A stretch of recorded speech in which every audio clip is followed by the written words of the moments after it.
संजय के घर पर रोज एक डिलीवरी बॉय आता था। यह उसे उसके पड़ोसियों से पता चला था। आखिर क्यों? पढ़िए यह हिंदी कहानी। मेरा नाम संजय है। मेरी शादी को अभी 4 महीने ही हुए हैं। मेरी पत्नी स्वाति बहुत सुंदर है। आमतौर पर जैसा लड़कियों का स्वभाव होता है, स्वाति बिल्कुल उसके विपरीत है। मेरी पत्नी बहुत कम बोलती है। उसका स्वभाव ही कुछ ऐसा है, थोड़े अलग स्वभाव की है। अभी शादी को सिर्फ 4 महीने ही हुए हैं, तो मैं कोशिश कर रहा हूँ उसे समझने की। मैं कई बार चाहा कि उससे बहुत बातें करूँ, लेकिन फिर मैं उसे देखकर चुप हो जाता। फिर मैंने सोचा कि वो जैसी है उसे वैसी ही रहने देता हूँ, बदलने की कोशिश नहीं करता हूँ। बस फिर धीरे धीरे उसकी यही बात मुझे अच्छी लगने लगी। कभी कभी जब मैं ऑफिस से समय पर नहीं आ पाता, तब भी बस वो सिर्फ यही पूछती है, आज लेट हो गए। मेरे ऑफिस के काम और बाकी बातों के बारे में वो कभी भी नहीं पूछती थी। पूछने पर वो कहती थी कि मैं ऐसी ही हूँ, मुझसे ज्यादा बातें होती नहीं है। मेरी पत्नी के साथ में बहुत खुश था। हमारी जिंदगी अच्छे से चल रही थी। लेकिन फिर कुछ ऐसा हुआ कि जिसने मेरी जिंदगी में हलचल मचा दी। आस पड़ोस में रहने वाले लोगों को उनके घर से ज्यादा पड़ोसी के घर में क्या हो रहा है इसकी चिंता रहती है। मेरे पड़ोस में भी मेरा एक दोस्त रहता है, लेकिन वो मेरे साथ काम नहीं करता क्योंकि मेरी पत्नी इतना ज्यादा बात नहीं करती। इस कारण वो पड़ोस के लोगों से ज्यादा दोस्ती या मेल मिलाप नहीं बना पाती है। मेरे दोस्त की भी शादी हो चुकी है। वो भी वहां अपनी पत्नी के साथ रहता है। एक दिन सुबह जब मैं ऑफिस में जा रहा था, तब उसने मुझे रोक कर कहा, और संजय क्या हाल है? थोड़ी बहुत बात करने के बाद वो बोला कि आजकल तेरे घर बहुत सामान आ रहा है, रोज एक डिलीवरी बॉय आता है।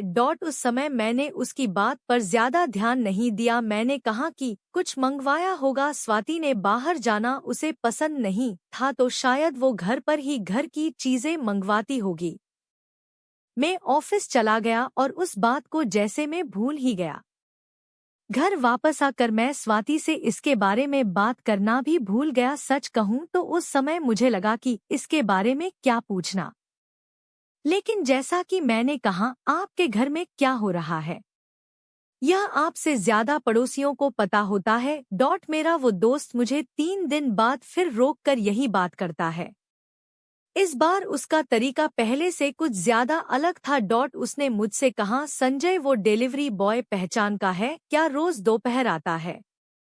इस बार मुझे थोड़ा सा एहसास हुआ कि आखिर वो कहना क्या चाह रहा है। जब मैं ऑफिस में काम कर रहा था, तो भी मैं उसी बारे में सोच रहा था। आम तौर पर मैं अपनी पत्नी को ऑफिस से तभी कॉल करता हूँ जब मैं लेट होने वाला होता हूँ, लेकिन उस दिन मैंने उसे फोन किया, वो भी दोपहर के समय। मेरे 2 बार फोन करने के बाद भी मेरी पत्नी ने फोन नहीं उठाया। में अपने काम में लग गया, लेकिन मेरे मन में अब कई विचार उठने लगे। मैं अपना काम करने लगा। करीब 2 घंटे बाद मेरी पत्नी का फोन आया। बोली कि फोन कहीं रखा था, पता ही नहीं चला कि आपका फोन आया है। उसने पूछा कि क्यों फोन किया था। मैंने कहा कुछ नहीं, आकर ही बात करता हूँ। शाम को मैं घर गया। मैं चाहता था कि मेरी पत्नी से सीधा सीधा पूछ लूं, लेकिन मैं वो नहीं कर पाया। मैंने उससे पूछा कि कुछ शॉपिंग कर रही हो क्या ऑनलाइन? उसने कहा नहीं। मैं आगे कुछ पूछता, लेकिन वो उठकर वहां से किचन में चली गई। शादी को अभी 4 महीने ही हुए हैं। मैं मेरी पत्नी को समझने की कोशिश कर रहा था कि यह एक अलग ही बात मेरे जहन में अपना घर बनाने लगी। अब मुझे मेरी पत्नी के स्वभाव पर भी शक होने लगा। मुझे लगने लगा कि कहीं उसका कम बोलना इसलिए तो नहीं कि वो मुझे पसंद नहीं करती। शादी अरेंज मैरिज थी, कहीं ऐसा तो नहीं कि वो मुझसे शादी ही नहीं करना चाहती थी। जो बातें उसकी मुझे अच्छी लगती, उन्हीं बातों के लिए अब मेरे मन में सवाल उठने लगे। यह सवाल मेरे ही नहीं, बल्कि आस पड़ोस के लोगों के मन में भी होंगे। मेरा अब ऑफिस के काम में मन नहीं लग रहा था।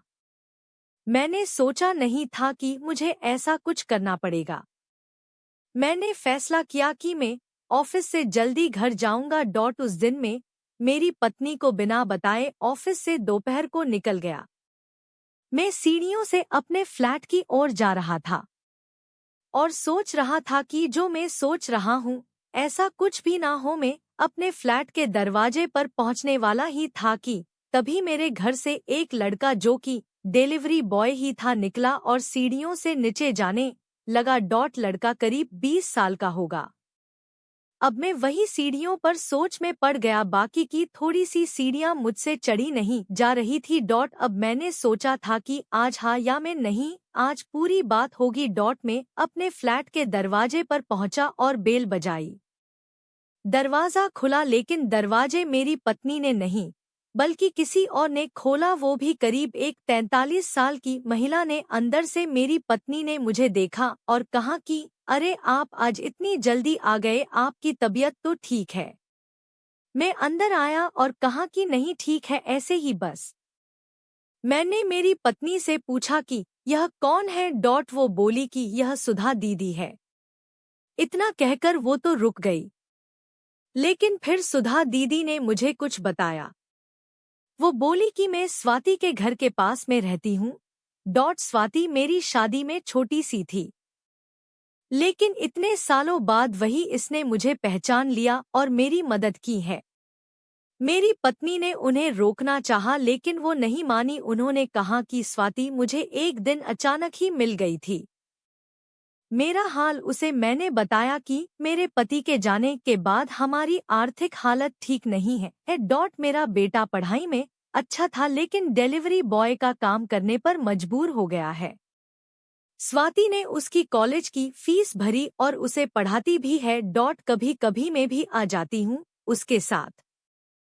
सोचा था कि मैं आपसे मिलूं, लेकिन मेरा एक छोटा सा टिफिन सेंटर भी है, इसलिए घर जाकर खाना बनाना पड़ता है। आपसे मिलना नहीं हो पाया कभी। मैंने उन्हें कहा कि इसने कभी बताया नहीं ऐसा कुछ। वो बोली यह ऐसी है, इसके मुंह से कुछ निकलवाना बहुत बड़ा काम है। ज्यादा बोलती नहीं है, लेकिन इसका दिल में बहुत कुछ रहता है। मुझे जैसे अपने इस स्वभाव के कारण आप घमंडी या और आने लगी सकते हैं। लेकिन इसको थी अच्छे की जनता है, वो ही बता सकता है इसका दिल कितना साफ है। उनकी यह बात मुझे सीधे लगी। मैंने भी आखिर कुछ और ही सोचा था। उनके जाने के बाद मैंने स्वाति से बात की और कहा कि तुमने कभी बताया नहीं। वो बाली की क्या बताती, जीवन है, यह सब तो होता ही रहता है। हम क्या किसी की मदद करेंगे, सब करने वाला वो है। मेरी पत्नी को मैं समझ गया था। लेकिन अब मैं कोशिश करता हूँ उससे ज्यादा से ज्यादा बात करने की। दिन भर क्या किया यह जरूर उससे पूछता हूँ। आपको यह कहानी कैसी लगी कमेंट कर हमें जरूर बताएं। इसी तरह की अच्छी कहानियाँ आप यहाँ पढ़ सकते हैं, तो बने रहिए हमारे साथ और हमें प्यार और सपोर्ट दे।